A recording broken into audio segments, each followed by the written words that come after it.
हमरो पुकार भोले दानिया सुनियो ना हमरो पुकार। सुनियो पुकार बाबा सुनियो पुकार, सुनियो पुकार बाबा सुनियो पुकार भोले बाबा या सुनियो ना हमरो पुकार भोले दानिया सुनियो ना हमरो पुकार।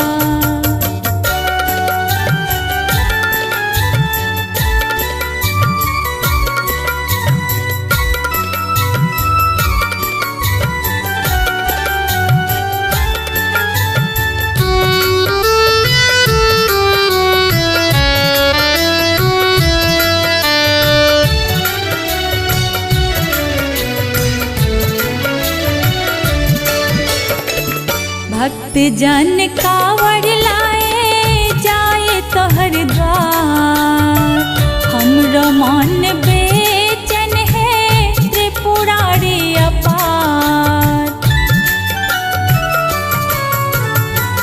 भक्त जन कावड़ लाए जाए तोहर द्वार, हमरो मन बेचैन है त्रिपुरारी अपार भोले बाबा या सुनियो ना हमरो पुकार भोले दानिया सुनियो ना हमरो पुकार भोले बाबा या सुनियो ना हमरो पुकार भोले दानिया सुनियो ना हमरो पुकार।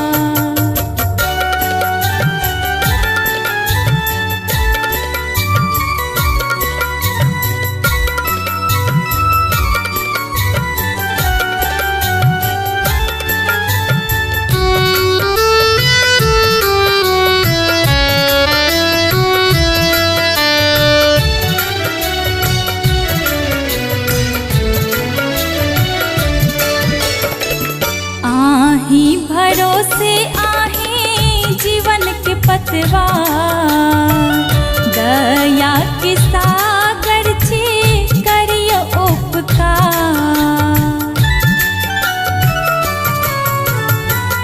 आही भरोसे आहे जीवन के पतवार, दया के सागर छे करियो उपकार भोले बाबा या सुनियो ना हमरो पुकार भोले दानिया सुनियो ना हमरो पुकार भोले बाबा या सुनियो ना हमरो पुकार भोले दानिया सुनियो ना हमरो पुकार।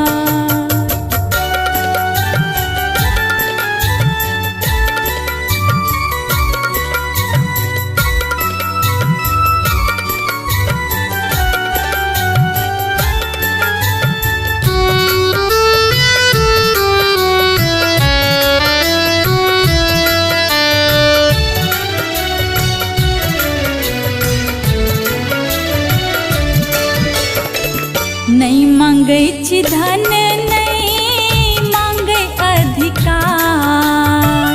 तोहर नाम बने बस जीवन के आधार।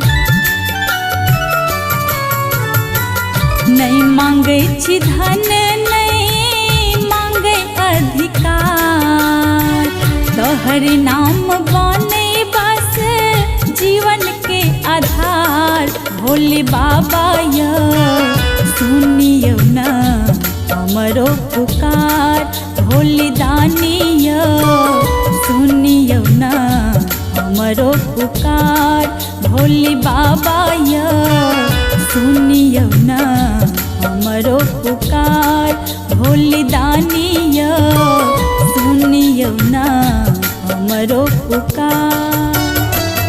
सुनियो पुकार बाबा सुनियो पुकार, सुनियो पुकार बाबा सुनियो पुकार भोले बाबा या सुनियो ना हमरो पुकार, भोले दानिया सुनियो ना हमरो पुकार।